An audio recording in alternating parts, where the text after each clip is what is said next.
ਸਤਿ ਸ਼੍ਰੀ ਅਕਾਲ ਦਾ ਖਾਲਸ ਟੀਵੀ ਦੇਖ ਰਹੇ ਹੋ। ਮੈਂ ਤੁਹਾਡੇ ਨਾਲ ਰਾਹੁਲ ਕਾਲਾ ਤੇ ਅੱਜ ਦੀਆਂ ਵੱਡੀਆਂ ਖਬਰਾਂ ਲੈ ਕੇ ਹਾਜ਼ਰ ਹੋਇਆ। ਸ਼ੁਰੂਆਤ ਕਰਾਂਗੇ ਚੰਡੀਗੜ੍ਹ ਮੁਹਾਲੀ ਸਰਹੱਦ ਦੇ ਉੱਪਰ ਚੱਲੇ ਹੋਏ ਕੌਮੀ ਇਨਸਾਫ ਮੋਰਚੇ ਦੀ।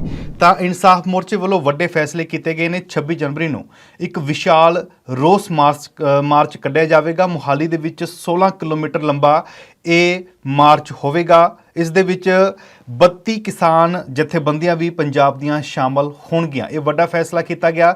ਕੇਂਦਰ ਸਰਕਾਰ ਦੇ ਖਿਲਾਫ ਰੋਸ ਮਾਰਚ ਕੱਢਿਆ ਜਾ ਰਿਹਾ। ਮੁਹਾਲੀ ਤੇ ਚੰਡੀਗੜ੍ਹ ਦੀ ਸਰਹੱਦ ਦੇ ਉੱਪਰ ਪਿਛਲੇ ਕਈ ਦਿਨਾਂ ਤੋਂ ਬੰਦੀ ਸਿੰਘਾਂ ਦੀ ਰਿਹਾਈ ਦੇ ਲਈ ਇਹ ਮੋਰਚਾ ਲਗਾਤਾਰ ਜਾਰੀ ਹੈ। ਦਿਨ ਰਾਤ ਮੋਰਚੇ ਦੇ ਉੱਪਰ ਲੋਕ ਪਹਿਰਾ ਦੇ ਰਹੇ ਨੇ, ਜਥੇਬੰਦੀਆਂ ਲਗਾਤਾਰ ਪਹੁੰਚ ਰਹੀਆਂ ਤੇ ਹੁਣ ਗਣਤੰਤਰ ਦਿਵਸ ਦੇ ਮੌਕੇ ਦੇ ਉੱਪਰ ਕਾਲਾ ਦਿਨ ਮਨਾਉਣ ਦੇ ਲਈ ਰੋਸ ਮਾਰਚ ਕੱਢਿਆ ਜਾਵੇਗਾ ਤੇ ਇਹ ਮਾਰਚ 16 ਕਿਲੋਮੀਟਰ ਲੰਬਾ ਹੋਵੇਗਾ। ਇਸੇ ਤਰ੍ਹਾਂ ਕਿਸਾਨ ਮਜ਼ਦੂਰ ਸੰਘਰਸ਼ ਕਮੇਟੀ ਵੱਲੋਂ ਵੀ ਇੱਕ ਵੱਡਾ ਫੈਸਲਾ ਕੀਤਾ ਗਿਆ। 26 ਜਨਵਰੀ ਨੂੰ ਕਿਸਾਨਾਂ ਵੱਲੋਂ ਜੋ ਦਿੱਲੀ ਫਤਿਹ ਕੀਤੀ ਗਈ ਸੀ, ਤਾਂ ਦਿੱਲੀ ਫਤਿਹ ਦਿਹਾੜੇ ਅਤੇ ਦਿੱਲੀ ਮੋਰਚੇ ਦੇ ਸ਼ਹੀਦ ਹੋਏ ਕਿਸਾਨ ਮਜ਼ਦੂਰਾਂ ਨੂੰ ਸਮਰਪਿਤ ਇੱਕ ਵੱਡਾ ਇਕੱਠ ਦਾ ਸੱਦਾ ਦਿੱਤਾ ਗਿਆ। 26 ਜਨਵਰੀ ਨੂੰ 29 ਜਨਵਰੀ ਨੂੰ ਕਿਸਾਨ ਮਜ਼ਦੂਰ ਸੰਘਰਸ਼ ਕਮੇਟੀ ਪੂਰੇ ਪੰਜਾਬ ਦੇ ਵਿੱਚ 3 ਘੰਟੇ ਦੇ ਲਈ ਰੇਲ ਜਾਮ ਕਰੇਗੀ। ਯਾਨੀ ਕਿ 29 ਜਨਵਰੀ ਨੂੰ 1 ਵਜੇ ਤੋਂ ਲੈ ਕੇ 3 ਵਜੇ ਤੱਕ ਰੇਲ ਰੋਕੋ ਪ੍ਰੋਗਰਾਮ ਉਲੀਕਿਆ ਹੋਇਆ ਤੇ ਇਸ ਦੇ ਵਿੱਚ ਪੰਜਾਬ ਦੇ ਅੰਦਰ ਜਿਹੜਾ ਆ ਉਹ ਰੇਲਾਂ ਰੋਕੀਆਂ ਜਾਣਗੀਆਂ। ਪੰਜਾਬ ਵਿਜੀਲੈਂਸ ਬਿਊਰੋ ਵੱਲੋਂ ਇੱਕ ਵੱਡੀ ਕਾਰਵਾਈ ਕਰਦੇ ਹੋਏ ਨਹਿਰੀ ਵਿਭਾਗ ਦੇ ਚੀਫ ਇੰਜੀਨੀਅਰ ਸ਼ਮੀ ਸ਼ਰਮਾ ਨੂੰ ਗ੍ਰਿਫਤਾਰ ਕੀਤਾ ਗਿਆ ਤੇ ਇਸ ਸੰਬੰਧੀ ਜਿਹੜੇ ਚੀਫ ਇੰਜੀਨੀਅਰ ਸ਼ਮੀ ਸ਼ਰਮਾ ਦੀ ਨਿਯੁਕਤੀ ਜਿਹੜੀ ਹੈ ਕੁਝ ਮਹੀਨੇ ਪਹਿਲਾਂ ਹੀ ਹੋਈ ਸੀ ਇਸ ਨਹਿਰ ਵਿਭਾਗ ਦੇ ਵਿੱਚ। ਤਾਂ ਇਹਨਾਂ ਦੇ ਵਿੱਚ ਜਿਹੜਾ ਹੈ ਕੁਝ ਬੇਨਿਯਮੀਆਂ ਪਾਈਆਂ ਗਈਆਂ ਸੀ। ਤਾਂ ਹੁਣ ਜਿਹੜਾ ਮਾਮਲਾ ਦਰਜ ਕੀਤਾ ਗਿਆ ਉਹ 12 ਸਾਲ ਪੁਰਾਣਾ ਮਾਮਲੇ ਦੇ ਤਹਿਤ, ਜੋ ਸੂਤਰਾਂ ਦੇ ਹਵਾਲੇ ਤੋਂ ਖਬਰ ਹੈ ਕਿ ਇੱਕ 12 ਸਾਲ ਪੁਰਾਣੇ ਮਾਮਲੇ ਦੇ ਵਿੱਚ ਉਹਨਾਂ ਨੂੰ ਜਿਹੜਾ ਹੈ ਗ੍ਰਿਫਤਾਰ ਕੀਤਾ ਗਿਆ। ਅੱਜ ਉੱਤਰ ਭਾਰਤ ਦੇ ਵਿੱਚ ਕਈ ਥਾਵਾਂ ਦੇ ਉੱਪਰ ਭੂਚਾਲ ਦੇ ਝਟਕੇ ਮਹਿਸੂਸ ਕੀਤੇ ਗਏ। ਚੰਡੀਗੜ੍ਹ, ਪੰਜਾਬ, ਹਰਿਆਣਾ ਤੇ ਨਾਲ ਦੀ ਨਾਲ ਦਿੱਲੀ ਵੀ ਭੂਚਾਲ ਦੇ ਝਟਕਿਆਂ ਦੇ ਨਾਲ ਕੰਬੀ ਹੈ। ਰਿਕਟਰ ਪੈਮਾਨੇ ਤੇ ਇਸ ਭੂਚਾਲ ਦੀ ਤੀਬਰਤਾ 5.8% ਦਰਜ ਕੀਤੀ ਗਈ ਹੈ ਤੇ ਇਸ ਦਾ ਕੇਂਦਰ ਜਿਹੜਾ ਉਹ ਨੇਪਾਲ ਦੇ ਵਿੱਚ ਦੇਖਣ ਨੂੰ ਮਿਲਿਆ। ਬਸੰਤ ਪੰਚਮੀ ਦੇ ਮੌਕੇ ਦੇ ਉੱਪਰ ਪੰਜਾਬ ਸਰਕਾਰ ਵੱਲੋਂ ਚਾਈਨਾ ਡੋਰ ਦੇ ਖਿਲਾਫ ਜੋ ਮੁਹਿੰਮ ਛੇੜੀ ਗਈ ਹੈ, ਤਾਂ ਹੁਣ ਵੱਡਾ ਐਕਸ਼ਨ ਲੈ ਰਹੀ ਹੈ ਪੰਜਾਬ ਪੁਲਿਸ। ਤਾਂ ਹੁਣ ਡਰੋਨਾਂ ਦੇ ਨਾਲ ਨਜ਼ਰ ਰੱਖੀ ਜਾਵੇਗੀ। ਸਭ ਤੋਂ ਪਹਿਲਾ ਫੈਸਲਾ ਲੁਧਿਆਣਾ ਪੁਲਿਸ ਵੱਲੋਂ ਲਿਆ ਗਿਆ। ਡਰੋਨਾਂ ਦੇ ਰਾਹੀਂ ਛੱਤ ਦੇ ਉੱਪਰ, ਘਰਾਂ ਦੀਆਂ ਛੱਤਾਂ ਦੇ ਉੱਪਰ ਚੈਕਿੰਗ ਕੀਤੀ ਜਾਵੇਗੀ ਤੇ ਹੁਣ ਸੰਗਰੂਰ ਪੁਲਿਸ ਨੇ ਵੀ ਇਸ ਫੈਸਲੇ ਨੂੰ ਆਪਣੇ ਤੇ ਜਿਹੜਾ ਇੰਪਲੀਮੈਂਟ ਕਰ ਲਿਆ। ਸੰਗਰੂਰ ਦੇ ਵਿੱਚ ਵੀ ਘਰ ਦੀਆਂ ਛੱਤਾਂ ਦੀ ਚੈਕਿੰਗ ਜਿਹੜੀ ਆ ਉਹ ਡਰੋਨ ਦੇ ਰਾਹੀਂ ਕੀਤੀ ਜਾਵੇਗੀ। ਔਰ ਸਮਰਾਲਾ ਦੇ ਵਿੱਚ ਪੁਲਿਸ ਨੇ ਚਾਈਨਾ ਡੋਰ ਰਾਹੀਂ ਪਤੰਗ ਉਡਾਉਣ ਵਾਲਿਆਂ ਦੀ ਪਛਾਣ ਕਰਨ ਦੇ ਲਈ ਵੀਡੀਓਗ੍ਰਾਫੀ ਦੀ ਬਕਾਇਦਾ ਤੌਰ ਦੇ ਉੱਪਰ ਜਿਹੜੀ ਹੈ ਉਹ ਇੰਤਜ਼ਾਮ ਕੀਤੇ ਹੋਏ ਨੇ ਤੇ ਨਾਲ ਦੀ ਨਾਲ ਸਾਰੇ ਸੂਬੇ ਦੇ ਅੰਦਰ ਪੰਜਾਬ ਪੁਲਿਸ ਨੂੰ ਵੀ ਹਾਈ ਅਲਰਟ ਤੇ ਰੱਖਿਆ ਹੋਇਆ ਕਿ ਚਾਈਨਾ ਡੋਰ ਨੂੰ ਵੇਚਣ ਵਾਲੇ ਤੇ ਚਾਈਨਾ ਡੋਰ ਨੂੰ ਖਰੀਦਣ ਵਾਲਿਆਂ ਦੇ ਖਿਲਾਫ ਕਤਲ ਦੀ ਧਾਰਾ ਵੀ ਜੋੜੀ ਜਾਵੇ। ਪੰਜਾਬੀ ਗਾਇਕ ਸਿੱਧੂ ਮੂਸੇਵਾਲਾ ਦਾ ਨਵਾਂ ਗੀਤ ਤਿਆਰ ਹੈ ਤੇ ਅਗਲੇ ਯਾਨੀ ਕਿ 2 ਹਫ਼ਤਿਆਂ ਤੱਕ ਉਸ ਨੂੰ ਰਿਲੀਜ਼ ਕੀਤਾ ਜਾ ਸਕਦਾ ਹੈ। ਇਹ ਜਿਹੜਾ ਗੀਤ ਹੈ ਇਸ ਦਾ ਨਾਮ ਹੈਗਾ ਮੇਰਾ ਨਾਂ। ਇਸ ਦੇ ਉੱਪਰ ਤਿਆਰ ਕੀਤਾ ਗਿਆ ਗੀਤ ਹੈ ਔਰ ਇਸ ਦੇ ਵਿੱਚ ਤੁਹਾਨੂੰ ਬਰਨਾ ਬॉय ਤੇ ਨਾਲ ਦੀ ਨਾਲ ਸਟੀਲ ਬੈਂਗਲਸ ਦੀ ਕੋਲੈਬੋਰੇਸ਼ਨ ਜਿਹੜੀ ਇਸ ਦੇ ਵਿੱਚ ਤੁਹਾਨੂੰ ਦਿਖਾਈ ਦੇ ਸਕਦੀ ਹੈ। ਹਾਲਾਂਕਿ ਕੁਝ ਮਹੀਨੇ ਪਹਿਲਾਂ ਜਿਹੜਾ ਸਿੱਧੂ ਮੂਸੇਵਾਲੇ ਦੇ ਮਾਤਾ-ਪਿਤਾ ਇੰਗਲੈਂਡ ਗਏ ਸੀ, ਉੱਥੇ ਉਹਨਾਂ ਨੇ ਬਰਨਾ ਬॉय ਦੇ ਨਾਲ ਮੀਟਿੰਗ ਕੀਤੀ ਸੀ, ਉਹਨਾਂ ਨਾਲ ਮੁਲਾਕਾਤ ਹੋਈ ਸੀ। ਤਾਂ ਉਸ ਸਮੇਂ ਇਹ ਗੀਤ ਤਿਆਰ ਨਹੀਂ ਸੀ, ਉਹਨਾਂ ਦੀ ਐਡੀਟਿੰਗ ਥੋੜੀ ਜਿਹੀ ਰਹਿੰਦੀ ਸੀ। ਤਾਂ ਹੁਣ ਖਬਰ ਆ ਰਹੀ ਹੈ ਕਿ ਗੀਤ ਤਿਆਰ ਹੈ ਤੇ ਅਗਲੇ 2 ਹਫ਼ਤਿਆਂ ਦੇ ਅੰਦਰ ਇਸ ਨੂੰ ਰਿਲੀਜ਼ ਕੀਤਾ ਜਾ ਸਕਦਾ ਹੈ। ਉਧਰ ਪੰਜਾਬ ਦੇ 3 ਨੌਜਵਾਨਾਂ ਦੇ ਨਾਲ ਇੱਕ ਦਰਦਨਾਕ ਹਾਦਸਾ ਵਾਪਰਦਾ ਹੈ। ਸ਼ਿਮਲਾ ਦੇ ਵਿੱਚ ਘੁੰਮਣ ਗਏ ਹੁੰਦੇ ਤੇ ਜਦੋਂ ਸ਼ੋਂਗੀ ਮਹਿਲੀ ਬਾਈਪਾਸ ਤੇ ਇਹਨਾਂ ਦੀ ਗੱਡੀ ਮਹਿੰਦਰਾ ਪਹੁੰਚਦੀ ਹੈ ਤਾਂ ਹਾਦਸੇ ਦਾ ਸ਼ਿਕਾਰ ਹੋ ਜਾਂਦੀ ਹੈ। ਤਾਂ ਇਸ ਦੇ ਵਿੱਚ 3 ਜਣਿਆਂ ਦੀ ਮੌਕੇ ਤੇ ਹੀ ਮੌਤ ਹੋ ਜਾਂਦੀ ਹੈ, ਜਦ ਕਿ ਇੱਕ ਗੰਭੀਰ ਰੂਪ ਦੇ ਵਿੱਚ ਜ਼ਖਮੀ ਹੁੰਦਾ ਜਿਸ ਨੂੰ ਹਸਪਤਾਲ ਪਹੁੰਚਾਇਆ ਜਾਂਦਾ ਹੈ। ਮ੍ਰਿਤਕਾਂ ਦੀ ਪਛਾਣ ਜਿਹੜੀ ਹੈਗੀ ਆ ਉਹ ਕ੍ਰਿਸ਼ਨ ਉਮਰ 30 ਸਾਲ ਹੈ, ਅਮਰ ਉਮਰ ਇਸ ਦੀ ਹੈਗੀ 18 ਸਾਲ। ਇਹ ਦੋਵੇਂ ਨੰਗਲ ਦੇ ਰਹਿਣ ਵਾਲੇ ਹੈ ਤੇ ਰਾਜਵੀਰ ਜਿਸ ਦੀ ਉਮਰ 16 ਸਾਲ ਹੈ ਇਹ ਮਾਛੀਵਾੜਾ ਲੁਧਿਆਣਾ ਦਾ ਰਹਿਣ ਵਾਲਾ ਹੈ। ਉੱਧਰ ਪੰਜਾਬ ਦੇ ਵਿੱਚ ਮੌਸਮ ਦਾ ਜੇਕਰ ਗੱਲ ਕਰੀਏ ਤਾਂ ਲਗਾਤਾਰ ਮੀਂਹ ਪੈ ਰਿਹਾ। ਤਾਂ ਹੁਣ ਮੌਸਮ ਵਿਭਾਗ ਨੇ 25 ਤਰੀਕ ਨੂੰ ਜਾਂ ਫਿਰ 24 ਦੀ ਰਾਤ ਨੂੰ ਗੜੇਮਾਰੀ ਪੈਣ ਦੀ ਸੰਭਾਵਨਾ ਵੀ ਜਤਾਈ ਹੈ ਤੇ 26 ਜਨਵਰੀ ਤੋਂ ਬਾਅਦ ਮੌਸਮ ਇੱਕ ਵਾਰ ਮੁੜ ਤੋਂ ਖੁੱਲੇਗਾ। ਹਾਲਾਂਕਿ ਸੀਤ ਲਹਿਰ ਜਿਹੜੀ ਹੈ ਉਹਦਾ ਕਹਿਰ ਲਗਾਤਾਰ ਜਾਰੀ ਰਹੇਗਾ ਤੇ ਅਜਿਹਾ ਹੀ ਜਿਹੜਾ ਮੌਸਮ ਹੈਗਾ ਉਹ ਤੁਹਾਨੂੰ ਹਰਿਆਣਾ ਦੇ ਵਿੱਚ ਵੀ ਦੇਖਣ ਨੂੰ ਮਿਲ ਸਕਦਾ। ਉੱਤਰ ਭਾਰਤ ਦੇ ਵਿੱਚ ਕੜਾਕੇ ਦੀ ਠੰਡ ਲਗਾਤਾਰ ਜਾਰੀ ਰਹੇਗੀ। 28 ਫਿਰ 26 ਤੋਂ ਬਾਅਦ 27 ਨੂੰ ਵੀ ਮੌਸਮ ਸਾਫ਼ ਰਹੇਗਾ ਤੇ ਨਾਲ ਦੀ ਨਾਲ ਫਿਰ 28 ਜਨਵਰੀ ਨੂੰ ਦੁਬਾਰਾ ਤੋਂ ਬੱਦਲ ਆ ਸਕਦੇ ਤੇ ਮੀਂਹ ਪੈਣ ਦੀ ਸੰਭਾਵਨਾ ਜਤਾਈ ਗਈ ਹੈ। ਜਲੰਧਰ ਦੇ ਵਿੱਚ ਆਮ ਆਦਮੀ ਪਾਰਟੀ ਦੇ ਲੀਡਰ ਇੱਕ ਦੂਜੇ ਨੂੰ ਧੱਕਾ ਮੁੱਕੀ ਹੋਏ ਨੇ। ਸਟੇਜ ਦੇ ਉੱਪਰ ਜਦੋਂ ਜਲੰਧਰ ਸੈਂਟਰਲ ਤੋਂ ਵਿਧਾਇਕ ਰਮਨ ਅਰੋੜਾ ਸਪੀਚ ਦੇਣ ਲੱਗਦੇ ਆ ਤਾਂ ਫਿਰ ਜਲੰਧਰ ਦੇ ਹੀ ਆਮ ਆਦਮੀ ਪਾਰਟੀ ਦੇ ਲੀਡਰ ਸੁਰਿੰਦਰ ਸੋਢੀ ਉਹਨਾਂ ਤੋਂ ਮਾਈਕ ਖੋਹ ਲੈਂਦੇ ਨੇ। ਫਿਰ ਇਸ ਤੋਂ ਬਾਅਦ ਜਦੋਂ ਇਹ ਜਿਹੜਾ ਸਮਾਗਮ ਰੱਖਿਆ ਹੁੰਦਾ ਇਹ ਅਕਾਲੀ ਦਲ ਤੇ ਕਾਂਗਰਸ ਦੇ ਕੁਝ ਵਰਕਰ ਤੇ ਨਾਲ ਦੀ ਨਾਲ ਕੋਈ ਵੱਡੇ ਚਿਹਰੇ ਜ਼ਿਲ੍ਹਾ ਇਕਾਈ ਦੇ ਉਹ ਆਮ ਆਦਮੀ ਪਾਰਟੀ ਦੇ ਵਿੱਚ ਸ਼ਾਮਲ ਕਰਵਾਏ ਜਾਣੇ ਸਨ। ਇਸ ਨੂੰ ਲੈ ਕੇ ਸਮਾਗਮ ਰੱਖਿਆ ਹੋਇਆ ਸੀ ਤਾਂ ਇਸ ਦੌਰਾਨ ਜਦੋਂ ਉਹਨਾਂ ਦਾ ਸਵਾਗਤ ਕਰਨ ਦੇ ਲਈ ਵੱਡੀ ਫੁੱਲਾਂ ਦੇ ਮਾਲਾ ਲਿਆਂਦੀ ਗਈ ਤਾਂ ਉਸ ਦੇ ਵਿੱਚ ਫਸਣ ਲਈ ਵੀ ਦੋਵੇਂ ਲੀਡਰ ਧੱਕਾ ਮੁੱਕੀ ਹੋਏ ਨੇ ਇੱਕ ਦੂਜੇ ਨੂੰ। ਸੁਰਿੰਦਰ ਸੋਢੀ ਨੇ ਜਲੰਧਰ ਕੈਂਟ ਤੋਂ ਆਮ ਆਦਮੀ ਪਾਰਟੀ ਦੀ ਟਿਕਟ ਤੇ ਚੋਣ ਲੜੀ ਸੀ, ਹਾਲਾਂਕਿ ਉਹ ਹਾਰ ਗਏ ਸਨ ਪ੍ਰਗਟ ਸਿੰਘ ਤੋਂ। ਤਾਂ ਰਮਨ ਅਰੋੜਾ ਜਲੰਧਰ ਸੈਂਟਰਲ ਤੋਂ ਆਮ ਆਦਮੀ ਪਾਰਟੀ ਦੇ ਵਿਧਾਇਕ ਨੇ। ਉਧਰ ਹਰਿਆਣਾ ਦੀ ਗੁਰਦੁਆਰਾ ਪ੍ਰਬੰਧਕ ਕਮੇਟੀ ਨਵੀਂ ਬਣਾ ਦਿੱਤੀ ਗਈ ਹੈ। ਅੱਜ ਉਸ ਨੂੰ ਥਾਪੜਾ ਸ੍ਰੀ ਅਕਾਲ ਤਖਤ ਸਾਹਿਬ ਦੇ ਜਥੇਦਾਰ ਗਿਆਨੀ ਹਰਪ੍ਰੀਤ ਸਿੰਘ ਵੱਲੋਂ ਦਿੱਤਾ ਗਿਆ। 41 ਮੈਂਬਰੀ ਕਮੇਟੀ ਦਾ ਜਿਹੜਾ ਅਗਵਾਈ ਹੈਗੀ ਹੈ ਉਹ ਜਗਦੀਸ਼ ਸਿੰਘ ਝਿੰਡਾ ਕਰਨਗੇ। ਅੱਜ ਜਿਹੜੀ ਮੀਟਿੰਗ ਹੋਈ ਹੈ ਉਹ ਸ੍ਰੀ ਅਨੰਦਪੁਰ ਸਾਹਿਬ ਵਿਖੇ ਮੀਟਿੰਗ ਹੋਈ। ਇਸ ਉਪਰੰਤ ਕਮੇਟੀ ਨੂੰ ਥਾਪੜਾ ਦੇਣ ਦੇ ਲਈ ਜਿਹੜੇ ਹੈ ਅਕਾਲ ਤਖਤ ਸਾਹਿਬ ਦੇ ਜਥੇਦਾਰ ਪਹੁੰਚਦੇ ਨੇ। ਇਸ ਦੌਰਾਨ ਪੱਤਰਕਾਰਾਂ ਦੇ ਨਾਲ ਗੱਲਬਾਤ ਕਰਦੇ ਹੋਏ ਜਗਦੀਸ਼ ਝਿੰਡਾ ਨੇ ਕਿਹਾ ਕਿ ਜੋ ਪਹਿਲਾਂ 38 ਮੈਂਬਰੀ ਕਮੇਟੀ ਬਣਾਈ ਗਈ ਸੀ ਉਸ ਤੋਂ ਰਿਜ਼ਾਈਨ ਕਰ ਦਿੱਤਾ ਗਿਆ। ਉਹਨਾਂ ਨੇ ਕਿਹਾ ਕਿ ਇਹ ਕਮੇਟੀ ਜਿਹੜੀ ਸਰਕਾਰੀ ਕਮੇਟੀ ਸੀ, ਇਸ ਕਰਕੇ ਸਿੱਖ ਸੰਗਤ ਵੀ ਨਹੀਂ ਚਾਹੁੰਦੀ ਕਿ ਸਰਕਾਰ ਉਹਨਾਂ ਦੇ ਸਿੱਖ ਗੁਰਧਾਮਾਂ ਦਾ ਪ੍ਰਬੰਧ ਆਪਣੇ ਕੋਲ ਰੱਖੇ। ਇਸੇ ਦੇ ਲਈ 41 ਮੈਂਬਰੀ ਨਵੀਂ ਕਮੇਟੀ ਬਣਾਈ ਗਈ ਹੈ। ਪੰਜਾਬ ਕੈਬਨਿਟ ਮੰਤਰੀ ਬ੍ਰਹਮ ਸ਼ੰਕਰ ਜਿੰਪਾ ਨੇ ਕਿਹਾ ਕਿ ਮੁੱਖ ਮੰਤਰੀ ਭਗਵੰਤ ਮਾਨ ਦੀ ਅਗਵਾਈ ਹੇਠ ਪੰਜਾਬ ਸਰਕਾਰ ਲੋਕ ਭਲਾਈ ਦੇ ਕਾਰਜ ਬਿਨਾਂ ਭੇਦਭਾਵ ਲਗਾਤਾਰ ਜਾਰੀ ਰੱਖ ਰਹੀ ਹੈ। ਉਹਨਾਂ ਨੇ ਕਿਹਾ ਕਿ ਬੀਤੇ ਦਿਨੀ ਫਾਜ਼ਿਲਕਾ ਜ਼ਿਲ੍ਹੇ ਦੇ ਵਿੱਚ ਹੜ੍ਹ ਪੀੜਤਾਂ ਨੂੰ 32 ਕਰੋੜ ਰੁਪਏ ਦੀ ਮੁਆਵਜ਼ਾ ਰਾਸ਼ੀ ਵੰਡਣ ਲਈ ਮੁੱਖ ਮੰਤਰੀ ਦੀ ਪ੍ਰਸ਼ੰਸਾ ਕਰਦੇ ਉਹਨਾਂ ਨੇ ਕਿਹਾ ਕਿ ਫਾਜ਼ਿਲਕਾ ਵਿੱਚ 2020 ਚ ਆਈ ਹੜ੍ਹਾਂ ਦੀ ਮੁਆਵਜ਼ਾ ਰਾਸ਼ੀ ਪਿਛਲੀ ਸਰਕਾਰ ਨੂੰ ਜੋ ਵੰਡਣੀ ਚਾਹੀਦੀ ਸੀ ਉਹ ਹੁਣ ਮੁਆਵਜ਼ਾ ਰਾਸ਼ੀ ਆਮ ਆਦਮੀ ਪਾਰਟੀ ਦੀ ਸਰਕਾਰ ਵੰਡ ਰਹੀ ਹੈ। ਉਧਰ ਪੰਜਾਬ ਸਰਕਾਰ ਵੱਲੋਂ ਨੰਗਲ ਤੋਂ ਵੀ ਦਿੱਲੀ 에ਅਰਪੋਰਟ ਦੇ ਲਈ ਸਰਕਾਰੀ ਵੋਲਵੋ ਬੱਸ ਦੀ ਸ਼ੁਰੂਆਤ ਕਰ ਦਿੱਤੀ ਗਈ ਹੈ ਔਰ ਇਸ ਨਵੀਂ ਸ਼ੁਰੂ ਕੀਤੀ ਗਈ ਵੋਲਵੋ ਬੱਸ ਦਾ ਕਿਰਾਇਆ ਨੰਗਲ ਤੋਂ 에ਅਰਪੋਰਟ ਤੱਕ ਦਾ 1130 ਰੁਪਏ ਹੋਵੇਗਾ। ਟਰਾਂਸਪੋਰਟ ਮੰਤਰੀ ਲਾਲਜੀਤ ਸਿੰਘ ਭੁੱਲਰ ਤੇ ਨਾਲ ਦੀ ਨਾਲ ਸਿੱਖਿਆ ਮੰਤਰੀ ਹਰਜੋਤ ਬੈਂਸ ਨੰਗਲ ਦੇ ਵਿੱਚ ਪਹੁੰਚੇ। ਇਹਨਾਂ ਦੋਵਾਂ ਲੀਡਰਾਂ ਨੇ ਕੈਬਨਿਟ ਮੰਤਰੀਆਂ ਨੇ ਸਰਕਾਰੀ ਵੋਲਵੋ ਬੱਸਾਂ ਨੂੰ ਹਰੀ ਝੰਡੀ ਦਿੱਤੀ ਹੈ। ਜੂਨ 2022 ਦੇ ਵਿੱਚ ਆਮ ਆਦਮੀ ਪਾਰਟੀ ਦੀ ਸਰਕਾਰ ਵੱਲੋਂ ਪੰਜਾਬ ਤੋਂ ਸਰਕਾਰੀ ਬੱਸਾਂ ਦਿੱਲੀ 에ਅਰਪੋਰਟ ਤੱਕ ਚਲਾਉਣ ਦੇ ਲਈ ਹਰੀ ਝੰਡੀ ਦਿੱਤੀ ਗਈ ਸੀ। ਜਲੰਧਰ ਤੋਂ ਇਹ ਜਿਹੜੀ ਹੈ ਰਵਾਨਗੀ ਕੀਤੀ ਗਈ ਸੀ ਇਸ ਸਕੀਮ ਦੀ। ਸਰਕਾਰੀ ਵੋਲਵੋ ਬੱਸਾਂ ਦੀ ਅਰਵਿੰਦ ਕੇਜਰੀਵਾਲ ਜਲੰਧਰ ਦੇ ਵਿੱਚ ਪਹੁੰਚੇ ਸੀ। ਤਾਂ ਹੁਣ ਤੱਕ ਸਰਕਾਰ ਦਾ ਦਾਅਵਾ ਹੈ ਕਿ ਜੂਨ 2022 ਤੋਂ ਲੈ ਕੇ ਹੁਣ ਤੱਕ 80,000 ਦੇ ਕਰੀਬ ਯਾਤਰੀ ਇਸ ਸਫ਼ਰ ਦਾ ਫਾਇਦਾ ਲੈ ਚੁੱਕੇ ਨੇ। ਇਸ ਤੋਂ ਇਲਾਵਾ ਨੰਗਲ ਪਹੁੰਚੇ ਹੋਏ ਟਰਾਂਸਪੋਰਟ ਮੰਤਰੀ ਲਾਲਜੀਤ ਸਿੰਘ ਭੁੱਲਰ ਨੇ ਕਿਹਾ ਕਿ ਜਿੱਥੇ ਪ੍ਰਾਈਵੇਟ ਬੱਸਾਂ ਵਾਲੇ 3000 ਤੋਂ 3500 ਰੁਪਇਆ ਇੱਕ ਪਾਸੇ ਦਾ ਕਿਰਾਇਆ ਲੈਂਦੇ ਸੀ ਇੱਕ ਸਵਾਰੀ ਦਾ, ਤਾਂ ਹੁਣ ਇਹ ਸਫ਼ਰ ਜਿਹੜਾ ਹੈਗਾ 1130 ਰੁਪਏ ਦੇ ਵਿੱਚ ਪੂਰਾ ਹੋਵੇਗਾ ਤੇ ਵਧੀਆ ਸਫ਼ਰ ਹੋਵੇਗਾ। ਪ੍ਰਤਾਪ ਸਿੰਘ ਬਾਜਵਾ ਨੇ ਬੀਜੇਪੀ ਦੀ ਸਰਕਾਰ ਨੂੰ ਯਾਨੀ ਕਿ ਕੇਂਦਰ ਸਰਕਾਰ ਨੂੰ ਅਪੀਲ ਕੀਤੀ ਹੈ ਕਿ ਪਹਿਲਾਂ ਤੋਂ ਹੀ ਆਰਥਿਕ ਸੰਕਟ ਦੇ ਨਾਲ ਜੂਝ ਰਹੀ ਖੇਤੀਬਾੜੀ ਨੂੰ ਸਹਾਰਾ ਦੇਣ ਦੇ ਲਈ ਸਰਕਾਰ 2023 ਤੇ 24 ਦੇ ਬਜਟ ਦੇ ਵਿੱਚ ਖਾਦਾਂ ਤੇ ਮਿਲਣ ਵਾਲੀ ਸਬਸਿਡੀ ਨੂੰ ਵਧਾਵੇ ਤੇ ਨਾਲ ਦੀ ਨਾਲ ਉਹਨਾਂ ਨੇ ਕਿਹਾ ਕਿ ਜੋ ਪਿਛਲੇ ਸਾਲ ਬਜਟ ਜਿਹੜਾ ਸੀ 2022 ਤੇ ਇਸ ਦੇ ਵਿੱਚ ਖਾਦਾਂ ਤੇ ਦਿੱਤੀ ਜਾਣ ਵਾਲੀ ਸਬਸਿਡੀ ਵਿੱਚ ਲਗਭਗ 3500 ਕਰੋੜ ਰੁਪਏ ਦੀ ਕਟੌਤੀ ਕੀਤੀ ਗਈ ਸੀ। ਤਾਂ ਹੁਣ ਕਿਸਾਨੀ ਨੂੰ ਖਾਦਾਂ ਤੋਂ ਜੋ ਬੋਝ ਪੈ ਰਿਹਾ ਖਾਦਾਂ ਦਾ ਬੋਝ ਪੈ ਰਿਹਾ ਉਸ ਤੋਂ ਬਚਾਉਣ ਦੇ ਲਈ ਖਾਦਾਂ ਦੀ ਸਬਸਿਡੀ ਦੇ ਵਿੱਚ ਵੀ ਵਾਧਾ ਕੀਤਾ ਜਾਵੇ। ਪੰਜਾਬ ਦੇ ਮੁੱਖ ਮੰਤਰੀ ਭਗਵੰਤ ਮਾਨ ਮੁੰਬਈ ਦੇ 2 ਦਿਨਾਂ ਦੇ ਦੌਰੇ ਤੇ ਨੇ ਤੇ ਅੱਜ ਆਖਰੀ ਦਿਨ ਉਹਨਾਂ ਨੇ ਬੰਬੇ ਸਟਾਕ ਐਕਸਚੇਂਜ ਦਾ ਦੌਰਾ ਕੀਤਾ। ਇਸ ਦੌਰਾਨ ਉਹਨਾਂ ਨੇ ਪੰਜਾਬ ਦੇ ਵਿੱਚ ਨਿਵੇਸ਼ ਕਰਨ ਦੇ ਲਈ ਬਿਜ਼ਨਸਮੈਨ ਨੂੰ ਵੱਡੇ ਵਪਾਰੀਆਂ ਨੂੰ ਸੰਦੇਸ਼ ਦਿੱਤਾ। ਮੁੱਖ ਮੰਤਰੀ ਨੇ ਇੱਥੇ ਜਿਹੜਾ ਬੰਬੇ ਸਟਾਕ ਐਕਸਚੇਂਜ ਦੇ ਵਿੱਚ ਘੰਟੀ ਵਜਾਈ ਜਿਹੜੀ ਮਾਰਕੀਟ ਖੁੱਲ੍ਹਣ ਦਾ ਸੰਕੇਤ ਹੁੰਦਾ ਉਸ ਦੀ ਰਸਮ ਅਦਾ ਕੀਤੀ, ਜਿਸ ਮਗਰੋਂ ਉਹਨਾਂ ਨੇ ਕਿਹਾ ਕਿ ਪੰਜਾਬ ਨੂੰ ਕਾਰੋਬਾਰ ਲਈ ਅਥਾਹ ਮੌਕਿਆਂ ਦੀ ਧਰਤੀ ਵਜੋਂ ਦਰਸਾਇਆ ਅਤੇ ਕੰਪਨੀਆਂ ਨੂੰ ਸੂਬੇ ਵਿੱਚ ਨਿਵੇਸ਼ ਕਰਨ ਦਾ ਅਸੀਂ ਸੱਦਾ ਦਿੱਤਾ। ਉਹਨਾਂ ਕਿਹਾ ਕਿ ਦੇਸ਼ ਦੇ ਉਦਯੋਗਿਕ ਧੁਰੇ ਵਜੋਂ ਤੇਜ਼ੀ ਦੇ ਨਾਲ ਉੱਭਰ ਰਹੇ ਪੰਜਾਬ ਵਿੱਚ ਨਿਵੇਸ਼ ਕਰਨ ਦੇ ਨਾਲ ਉਦਮੀਆਂ ਨੂੰ ਵਡੇਰੇ ਲਾਭ ਹੋਵੇਗਾ। ਉਹਨਾਂ ਨੇ ਕਿਹਾ ਕਿ ਪੰਜਾਬ ਇੱਕ ਪੂਰੇ ਉੱਤਰ ਭਾਰਤ ਦੇ ਵਿੱਚ ਅਜਿਹਾ ਸੂਬਾ ਹੈ ਜਿੱਥੇ ਹਰ ਇੱਕ ਵਪਾਰੀ ਆਪਣਾ ਬਿਜ਼ਨਸ ਸਥਾਪਿਤ ਕਰਨਾ ਚਾਹੁੰਦਾ ਹੈ। ਅਸੀਂ ਹਰੇਕ ਬਿਜ਼ਨਸਮੈਨ ਨੂੰ ਵਧੀਆ ਮਾਹੌਲ ਪੰਜਾਬ ਦੇ ਵਿੱਚ ਉਸਾਰ ਕੇ ਦੇਵਾਂਗੇ। ਅੱਜ ਸਵੇਰੇ ਚੰਡੀਗੜ੍ਹ ਦੀ ਜ਼ਿਲ੍ਹਾ ਅਦਾਲਤ ਦੇ ਵਿੱਚ ਬੰਬ ਮਿਲਣ ਦੀ ਸੂਚਨਾ ਤੋਂ ਬਾਅਦ ਇਲਾਕੇ ਦੇ ਵਿੱਚ ਸਨਸਨੀ ਫੈਲ ਗਈ। ਕੋਰਟ परिसर ਦੇ ਅੰਦਰ ਜਿੰਨੇ ਵੀ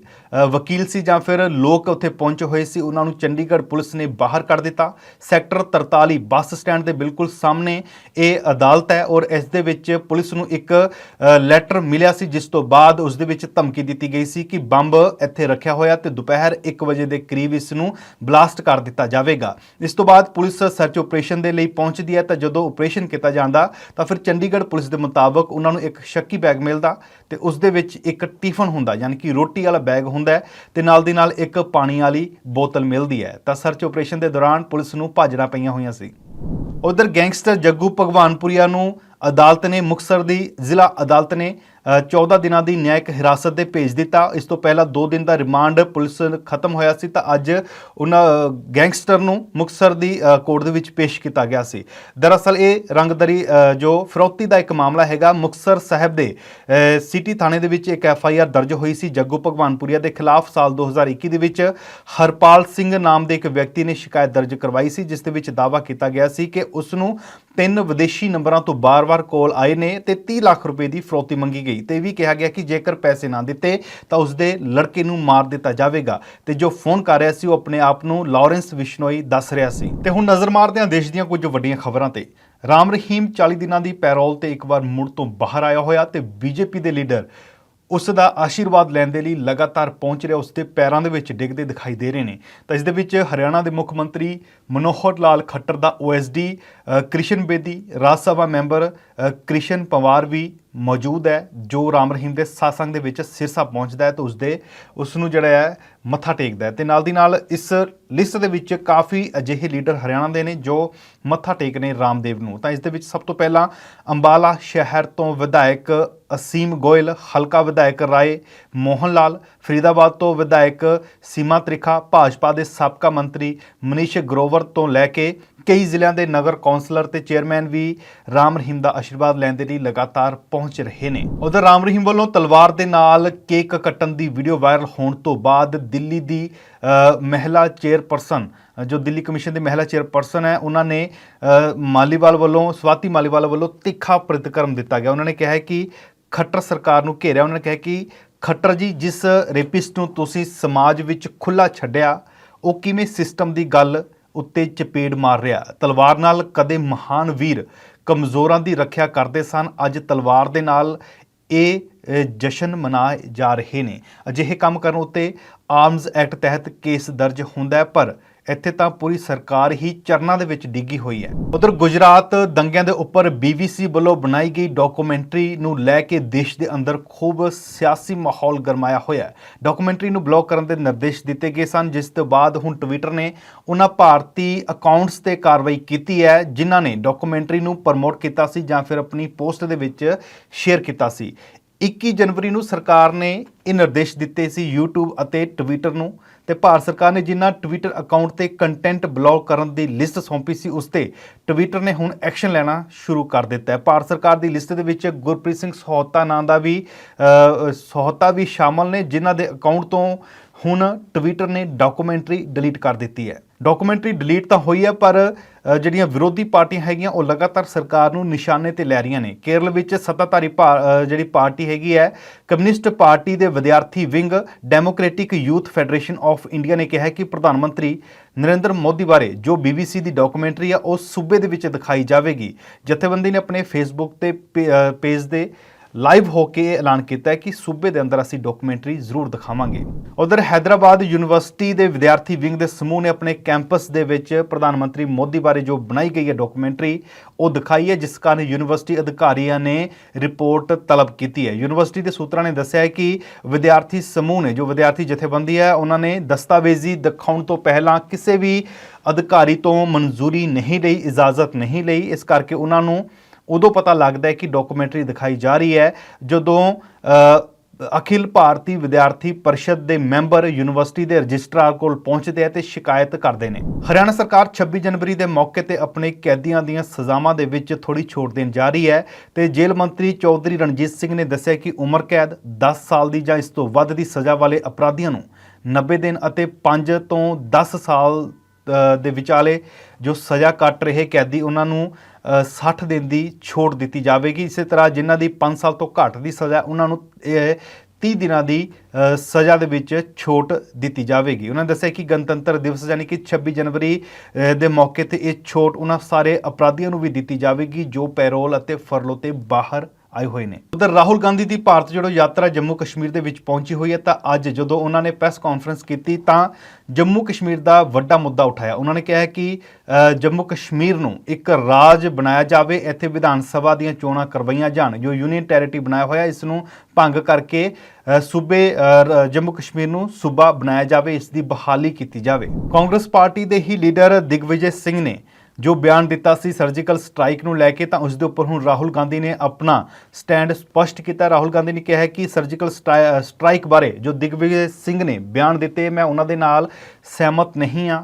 ਹਥਿਆਰਬੰਦ ਬਲਾਂ ਯਾਨੀ ਕਿ ਆਰਮੀ ਨੂੰ ਕਿਸੇ ਵੀ ਤਰ੍ਹਾਂ ਦਾ ਕੋਈ ਸਬੂਤ ਦਿਖਾਉਣ ਦੀ ਲੋੜ ਨਹੀਂ ਹੈ। ਦਿਗਵਿਜੇ ਨੇ ਸੋਮਵਾਰ ਨੂੰ ਸਰਜੀਕਲ ਸਟ੍ਰਾਈਕ ਤੇ ਸਵਾਲ ਉਠਾਏ ਸਨ, ਸਰਕਾਰ ਤੇ ਝੂਠ ਬੋਲਣ ਦਾ ਦੋਸ਼ ਲਗਾਇਆ ਸੀ, ਜਿਸ ਦੇ ਉੱਪਰ ਹੁਣ ਰਾਹੁਲ ਗਾਂਧੀ ਨੇ ਆਪਣਾ ਸਟੈਂਡ ਸਪਸ਼ਟ ਕੀਤਾ ਹੈ ਕਿ ਮੈਂ ਦਿਗਵਿਜੇ ਦੇ ਬਿਆਨਾਂ ਦੇ ਨਾਲ ਸਹਿਮਤ ਨਹੀਂ ਹਾਂ। ਉਧਰ ਸ਼ਰਦਾ ਮਰਡਰ ਕੇਸ ਦੇ ਵਿੱਚ ਦਿੱਲੀ ਪੁਲਿਸ ਨੇ ਚਾਰਜਸ਼ੀਟ ਫਾਈਲ ਕਰ ਦਿੱਤੀ ਹੈ। 6629 ਪੇਜਾਂ ਦੀ ਇਹ ਰਿਪੋਰਟ ਤਿਆਰ ਕੀਤੀ ਗਈ ਹੈ ਔਰ ਇਸ ਚਾਰਜਸ਼ੀਟ ਨੂੰ ਜਿਹੜਾ ਹੈ ਦਾਇਰ ਕਰ ਦਿੱਤਾ ਗਿਆ ਔਰ ਮੀਡੀਆ ਰਿਪੋਰਟਾਂ ਦੇ ਮੁਤਾਬਕ ਪੁਲਿਸ ਨੇ ਛਤਰਪੁਰ ਦੇ ਜੰਗਲਾਂ ਦੇ ਵਿੱਚੋਂ ਜੋ ਹੱਡੀਆਂ ਬਰਾਮਦ ਹੋਈਆਂ ਸੀ ਉਹਨਾਂ ਦਾ DNA ਵੀ ਇਸ ਰਿਪੋਰਟ ਦੇ ਵਿੱਚ ਰੱਖਿਆ ਗਿਆ। ਨਾਲ ਦੀ ਨਾਲ ਉਸ ਦੇ ਵਿੱਚ ਇਹ ਪੁਸ਼ਟੀ ਵੀ ਹੋਈ ਹੈ ਕਿ ਇਹ ਹੱਡੀਆਂ ਜਿਹੜੀਆਂ ਉਹ ਸ਼ਰਦਾ ਦੀਆਂ ਨੇ। ਇਸ ਤੋਂ ਇਲਾਵਾ ਜੋ ਮੁਲਜ਼ਮ ਅਫਤਾਬ ਹੈ ਉਹਦਾ ਕਬੂਲਨਾਮਾ ਤੇ ਨਾਲ ਦੀ ਨਾਲ ਨਾਰਕੋ ਟੈਸਟ ਦੀ ਰਿਪੋਰਟ ਨੂੰ ਵੀ ਇਸ ਚਾਰਜਸ਼ੀਟ ਦੇ ਵਿੱਚ ਦਾਖਲ ਕੀਤਾ ਹੋਇਆ ਹੈ। ਉਧਰ ਨੇਪਾਲ ਜਹਾਜ਼ ਕ੍ਰੈਸ਼ ਹਾਦਸੇ ਦੇ ਵਿੱਚ ਮਾਰੇ ਗਏ ਜੋ ਉੱਤਰ ਪ੍ਰਦੇਸ਼ ਦੇ 4 ਯਾਤਰੀ ਸਨ, ਅੱਜ ਉਹਨਾਂ ਦੀਆਂ ਮ੍ਰਿਤਕ ਦੇਹਾਂ ਉਹਨਾਂ ਦੇ ਪਿੰਡਾਂ ਦੇ ਵਿੱਚ ਪਹੁੰਚ ਗਈਆਂ ਨੇ। ਗਾਜ਼ੀਪੁਰ ਦੇ ਜਿਹੜੇ DM ਹੈਗੇ ਨੇ ਉਹਨਾਂ ਨੇ ਦੱਸਿਆ ਕਿ ਸਾਰੇ ਪਰਿਵਾਰ ਨੂੰ 5-5 ਲੱਖ ਰੁਪਏ ਵਿੱਤੀ ਸਹਾਇਤਾ ਯੂਪੀ ਸਰਕਾਰ ਦੇ ਰਹੀ ਹੈ ਤੇ ਨਾਲ ਦੀ ਨਾਲ ਉਹਨੇ ਕਿਹਾ ਕਿ ਪੈਸੇ ਜਿਹੜੇ ਹੈਗੇ ਪਰਿਵਾਰਾਂ ਨੂੰ ਵੰਡ ਦਿੱਤੇ ਗਏ ਨੇ ਤੇ ਯੋਗੀ ਸਰਕਾਰ ਹਮੇਸ਼ਾ ਉਹਨਾਂ ਦੇ ਨਾਲ ਹੈ। ਉਧਰ DGCA ਨੇ 에ਅਰ ਇੰਡੀਆ ਦੇ ਉੱਪਰ ਇੱਕ ਜਿਹੜਾ ਵੱਡਾ ਜੁਰਮਾਨਾ ਲਗਾਇਆ, 10 ਲੱਖ ਰੁਪਏ ਦਾ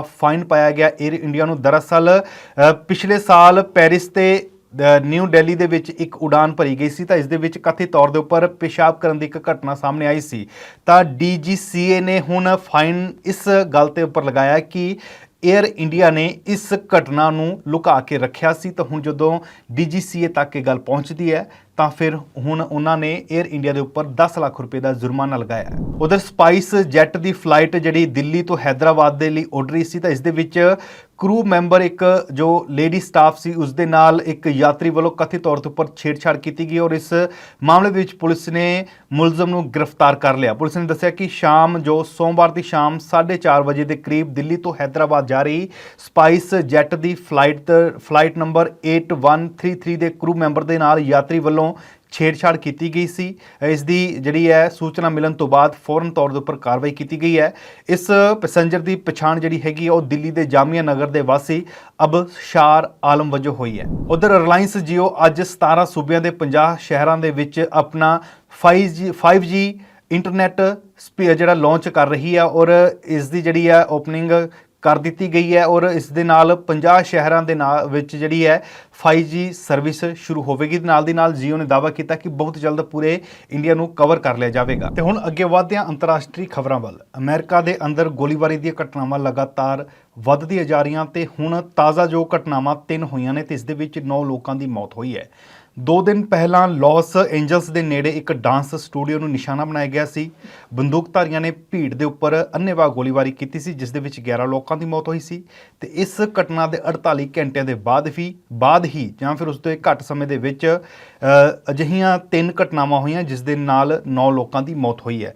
ਤੇ ਇਹ ਜਿਹੜੀ ਸਭ ਤੋਂ ਪਹਿਲਾ ਘਟਨਾ ਹੈਗੀ ਕੈਲੀਫੋਰਨੀਆ ਦੇ ਵਿੱਚ 2 ਗੋਲੀਬਾਰੀ ਦੀਆਂ ਘਟਨਾਵਾਂ ਵਾਪਰਦੀਆਂ ਜਿਸ ਦੇ ਵਿੱਚ 7 ਲੋਕ ਮਾਰੇ ਜਾਂਦੇ ਨੇ ਤਾਂ ਫਿਰ ਤੀਸਰੀ ਜਿਹੜੀ ਘਟਨਾ ਹੁੰਦੀ ਹੈ ਇਹ ਕੁਝ ਘੰਟੇ ਬਾਅਦ ਹੀ ਆਇਓਵਾ ਸੂਬੇ ਦੇ ਵਿੱਚ ਵਾਪਰਦੀ ਹੈ। ਇੱਕ ਬੰਦੂਕਧਾਰੀ ਵੱਲੋਂ 2 ਲੋਕਾਂ ਦਾ ਕਤਲ ਕਰ ਦਿੱਤਾ ਜਾਂਦਾ ਹੈ। ਉਧਰ ਓਨਟਾਰੀਓ ਦੇ ਵਿੱਚ ਵੱਖ-ਵੱਖ ਸਿਹਤ ਸਮੱਸਿਆਵਾਂ ਦਾ ਸਾਹਮਣਾ ਕਰ ਰਹੇ ਲਗਭਗ 12,000 ਬੱਚੇ ਸਰਜਰੀ ਦੀ ਉਡੀਕ ਕਰ ਰਹੇ ਨੇ ਤਾਂ ਅਜਿਹੀ ਸਥਿਤੀ 'ਚ ਬੱਚਿਆਂ ਦੇ ਹਸਪਤਾਲ ਵੱਲੋਂ ਸੂਬਾ ਸਰਕਾਰ ਦੀ ਮਦਦ ਮੰਗੀ ਗਈ ਹੈ। ਹਸਪਤਾਲਾਂ ਦਾ ਕਹਿਣਾ ਹੈ ਕਿ ਪਿਛਲੇ ਜੋ ਪਿਛਲਾ ਟਾਈਮ ਨਿਕਲਿਆ ਉਸ ਦੇ ਦੌਰਾਨ ਰੈਸਪੀਰੇਟਰੀ ਵਾਇਰਸ ਅਤੇ ਫਲੂ ਦੇ ਕਾਰਨ ਹਾਲਾਤ ਕਾਫੀ ਬੇਕਾਬੂ ਹੋ ਗਏ ਸੀ। ਪੇਸ਼ੈਂਟ ਇੱਕਦਮ ਵਧਣ ਲੱਗੇ ਨੇ। ਜਦੋਂ ਆਪਰੇਸ਼ਨ ਕਈ ਕੈਂਸਲ ਵੀ ਕਰਨੇ ਪਏ ਤੇ ਸਟਾਫ ਨੂੰ ICU 'ਚ ਤੈਨਾਤ ਕੀਤਾ ਗਿਆ ਸੀ ਜਦੋਂ ਐਮਰਜੈਂਸੀ ਵਰਗੇ ਮਾਹੌਲ ਬਣੇ ਸੀ। ਤਾਂ ਹੁਣ ਇਸ ਕਰਕੇ ਇਹ ਲਿਸਟ ਅੱਗੇ ਤੋਂ ਅੱਗੇ ਵੱਧਦੀ ਜਾ ਰਹੀ ਹੈ। ਤਾਂ ਹੁਣ 12,000 ਦੇ ਕਰੀਬ ਬੱਚੇ ਸਰਜਰੀ ਦੀ ਉਡੀਕ ਕਰ ਰਹੇ ਨੇ। ਸਵੀਡਨ ਦੀ ਰਾਜਧਾਨੀ ਸਟਾਕਹੋਮ ਦੇ ਵਿੱਚ ਕੁਰਾਨ ਨੂੰ ਸਾੜਨ ਤੋਂ ਬਾਅਦ ਮਾਮਲਾ ਇਹ ਲਗਾਤਾਰ ਭਖਦਾ ਜਾ ਰਿਹਾ। ਮੁਸਲਿਮ ਦੇਸ਼ ਇਸ ਕਾਰਵਾਈ ਤੋਂ ਭੜਕ ਉੱਠੇ ਨੇ। ਹਾਲਾਂਕਿ ਦੇਸ਼ ਦੇ ਪ੍ਰਧਾਨ ਮੰਤਰੀ ਉਲਫ ਕ੍ਰਿਸਟਰਸਨ ਨੇ ਇਸ ਘਟਨਾ ਦੀ ਨਿੰਦਾ ਵੀ ਕੀਤੀ ਹੈ।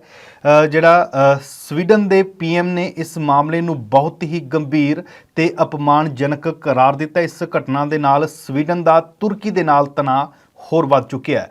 ਪਹਿਲਾਂ ਹੀ ਨਾਟੋ ਦੀ ਮੈਂਬਰਸ਼ਿਪ ਨੂੰ ਲੈ ਕੇ ਦੋਵਾਂ ਦੇਸ਼ਾਂ ਦੇ ਵਿਚਾਲੇ ਤਕਰਾਰ ਲਗਾਤਾਰ ਬਣਿਆ ਹੋਇਆ ਸੀ। ਤਾਂ ਹੁਣ ਉੱਥੇ ਹੀ ਪਾਕਿਸਤਾਨ ਦੇ ਪ੍ਰਧਾਨ ਮੰਤਰੀ ਨੇ ਵੀ ਇਸ ਮਾਮਲੇ ਦੇ ਵਿੱਚ ਆਪਣੀ ਇਨਵੋਲਵਮੈਂਟ ਦਿਖਾਈ ਹੈ।